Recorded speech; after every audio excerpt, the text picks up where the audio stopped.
করে অঙ্গনওয়াড়ি কেন্দ্রে চাবি পড়ল। নমস্কার, স্থানীয় সংবাদের ডিজিটাল মিডিয়ায় বিশেষ একটি খবরে আমি অদিতি পান। সোমবার 1 সেপ্টেম্বর 7 সকালে অঙ্গনওয়াড়ি কেন্দ্রের দিদিমণি সেন্টারে এলে তালা খুলতে গিয়ে দেখেন তার তালার সাথে আরও একটি তালা দেওয়া রয়েছে অঙ্গনওয়াড়ি কেন্দ্রটিতে। ঘটনাটি ঘটেছে ঘাটাল মহকুমার সুলতানপুর 1 নম্বর অঞ্চলের রঞ্জপুর দুলেপাড়া 261 নম্বর অঙ্গনওয়াড়ি কেন্দ্রে।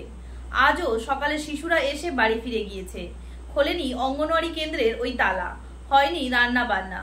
ওই গ্রামের স্থানীয় বাসিন্দারা জানাচ্ছেন, যে জায়গায় অঙ্গনওয়াড়ি কেন্দ্রটি রয়েছে সেই জায়গা দান করা। এই দান করা জায়গায় বর্তমান মালিক মনোপল সাঁতরা। মনোপল সাঁতরা জানান, 2010 সালে বাম আমলে তৈরি ওই অঙ্গনওয়াড়ি কেন্দ্রকে তিনি যেহেতু তার জায়গা দান করেছিলেন, সেই অনুযায়ী তার বাড়ির একজন সদস্যকে চাকরি দিতে হবে এমনই প্রতিশ্রুতি দেওয়া হয়েছিল। সরকার পরিবর্তন হয়েছে, প্রায় 15 বছর পেরিয়ে গেলেও চাকরি দেওয়া হয়নি তার বাড়ির কোনো সদস্যকে।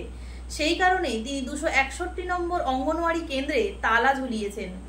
অঙ্গনওয়াড়ি কেন্দ্রের দিদিমণি ওই অঞ্চলের প্রধান কৌশিক জানাকে ফোন করে সমস্ত বিষয় জানালে তিনি ঘটনাস্থলে আসেন এবং পুরো ঘটনা দেখে চাবি খুলে দেওয়ার কথা বলেন, কিন্তু ওই ব্যক্তি চাবি খুলতে নারাজ।